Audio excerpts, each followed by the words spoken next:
Hey there! I'm going to show you how to do English paper piecing, which is this great technique for quilting, but totally not as hard as real quilting because you're using these paper templates to make these great shapes that join. Look how perfectly these are joined, and I'm not even a complete neatnik. So I'm going to show you how to do it, and this video is step 1 of how to get started, and that's basting and preparing your hexagons. So when you're finished with this lesson, you're going to have lots of little hexagons that look like this that you can just put in your storage tote, which is what I do, and I just save them. I just like doing this part when I'm relaxing, and I just save them up, and you don't even need to have a project planned.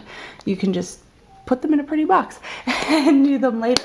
So for this, I'm using these fat 1/8 bundles. It's 12 different colors that are available on my site, specially made for fresh stitches from Shiny Happy World. So these are great colors, 6 colors, 2 of each color, so light and dark, in a swirl and a hatch pattern. So these are really awesome.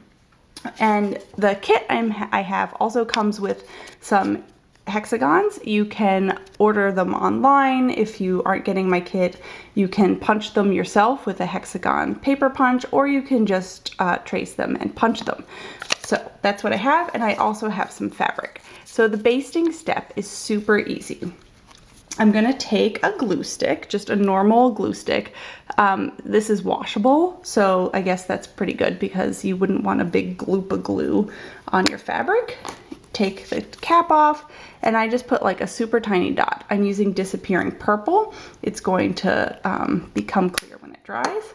And then you're just gonna plop it right there on your fabric. It doesn't matter which side of the fabric, it does matter which side of the fabric is. You want it on the wrong side of the fabric, but it doesn't matter which side the template is.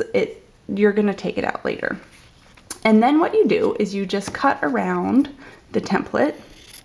I usually use my fabric scissors, but I didn't have them nearby. And you just want to leave about, I'm leaving maybe a 1/2 inch. I tend to be an extra leaver. I leave a lot of extra fabric. You don't have to leave as much as me, but you are making your seam with this piece, so you don't want to leave too much. Or sorry, and you certainly don't want to leave too little. So if you left like 2 inches, it would be all over the place. And if you left it super tiny, you probably wouldn't really have enough to make your seam. So that's probably a little on the big side, but I think it's okay. I like too much rather than too little. Now we're gonna do the step called basting. I've already threaded my sewing needle, and I like to leave, I like to double it over and put the knot at the bottom. That's just how I sew. I think it's super easy. You can do however you like. And then what you'll do is you'll take one side of the fabric, fold it over this edge, and then go around, fold it over the second edge, and look how crisp of a corner you get. And then you're just gonna take it in, and this is called tacking or basting. You'll just run. You can catch your knot, or if you want it to be super secure, which you don't really have to be, you'll thread your needle through and lock it like that. So now it's tacked down, and you want to go around, fold each side over, and do one little stitch to secure. Now you don't want to go through the fabric. You do want to go through the fabric. You don't want to go through the paper. You're just going through these 2 layers of fabric. And this is, it's called basting. It's just a temporary hold. Once you start sewing your pieces together, these stitches aren't going to matter at all. But it's necessary to do this for when you put your cute little hexagons in your box. You want them to retain. So here, see how small I made that one? This is gonna be a little tight. It sort of drives me nuts having it that tight, so that's why I don't usually cut them too short. And here's my last one, but as you can see, I did it no problem. Doesn't really matter.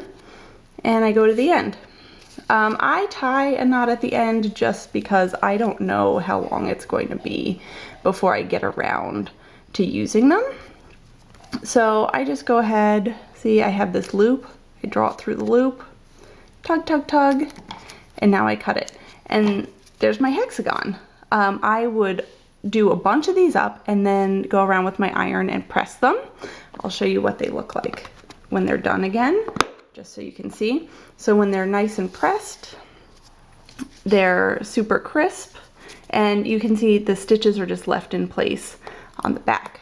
So this is the first step, basting. In the next video, I'm going to show you how to join the pieces together, which is what you'll need to do to make a great little piece like this flower. And again, this is the English paper piecing rainbow kit using these bundles from Shiny Happy World. You can get them on my site at Fresh Stitches. I hope you enjoyed this video, and be sure and join me for the next step because you want these guys, right? You want them finished. See you soon.